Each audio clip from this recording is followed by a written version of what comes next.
In this video, I'm going to show you how I make the packaging that I use to take my paintings to and from shows.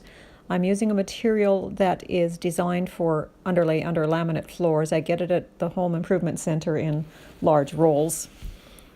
And I use this to make a package. You can measure the painting hanging on the wall, or you can measure it flat on a surface. You want to go across the painting, but down the sides as well.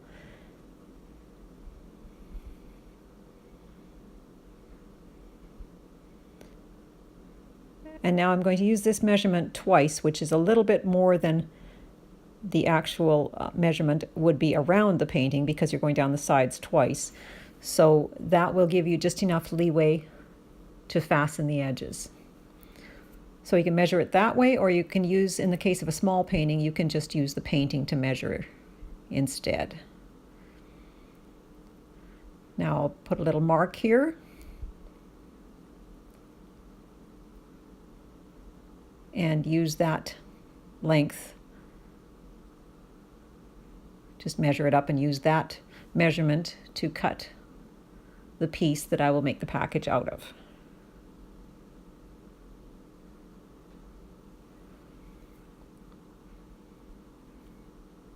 So just cut one long even strip. You can fold it to make it easier to measure.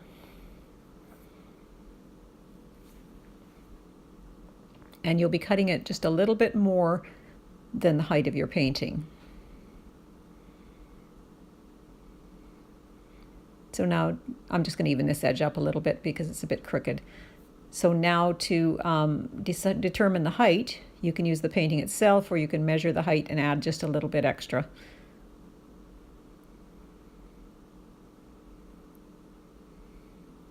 Use that measurement. And I'll just make a little notch on the side here as a guideline. You can notch both sides, but usually one is sufficient. Fold it over, and that will be my little package size. And I'll cut just a little bit past to create a flap to go over the painting.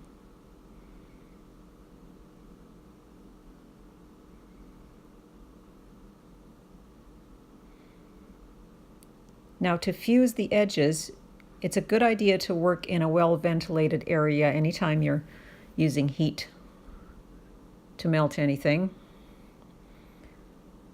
So that's my little package. Now I'm going to get some tracing paper, as I will use that to create the package. By using tracing paper, I will keep the material from sticking either to the ironing board or to the iron. So just cut a strip of the tracing paper. You could use ordinary paper, but you want to be able to see where you're fusing, so that's why I'm using the tracing paper. Fold it, and now you'll just place the fold of your package in that little fold you've created in the tracing paper. I've preheated my iron. It's not a real high heat, just a medium heat, and I've turned off any steam. And I'll just run it along the edge. You can see that it fuses it slightly. You can tip your iron a little if it makes it easier, just to get a nice sharp fold. And you'll know if you haven't quite fused it enough because it won't quite stick, and then you can just go again. See here at the top, it's not quite fused enough. You want it really well fused together at the top because that will get the most wear and tear. So I'll just give it another little go. Little extra pressure at the top. Doesn't take very long to fuse it. And you can play with your heat to see what works for you. You can see how cleanly it comes off the tracing paper.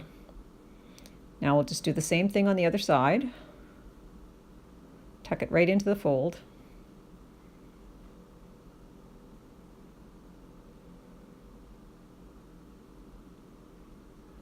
And fuse it. I like to just turn the iron edge just a little bit.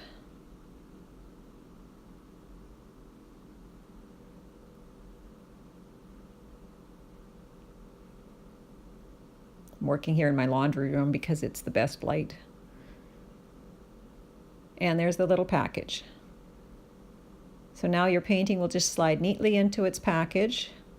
If you're working in standard sizes, you can make several the same, or you can make one for each little package, one for each little painting.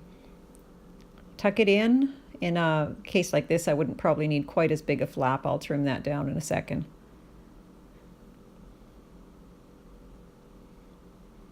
So there you have it. These little packages will keep your frames safe while you're moving the paintings around from show to show. I generally just stack them up in my vehicle.